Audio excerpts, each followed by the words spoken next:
I posljednji dobrodošli na video. U današnjem videu ću vam pokazati kako da stavite Social Blood na vaš Google Chrome. Ovo 100% radi, tako da idemo za početak.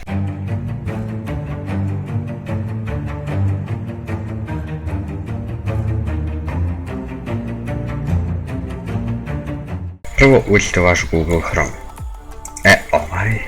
I ukucate web, samo kako ne ide, web store, evo Google Web Store, i uđete ovdje.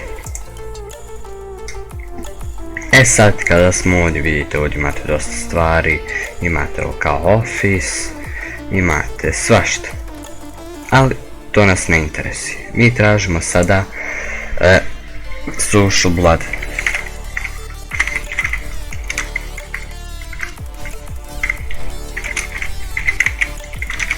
Social Blood.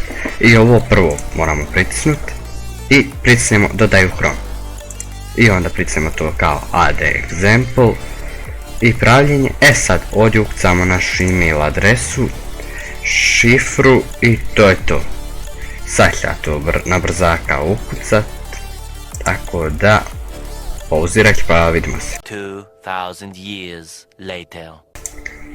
Evo me nakon dužeg vremena i sada, znači ovdje će vam se pojaviti da li želite da gledate analitike kao na Twitchu, na YouTubeu. Dobro, ovdje se možete ostaviti, evo sad ćemo ući na primjer na YouTube, evo YouTube i evo naći neki video, evo Mortals. Evo ova pjesma, evo.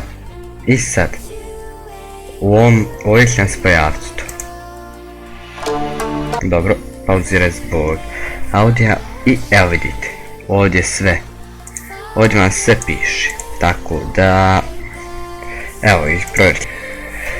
Hvala vam što ste pogledali ovaj video, nadam se da se vidio, ako je ostavite like, podijelite ga i vidimo se u sljedećem. Pozdrav!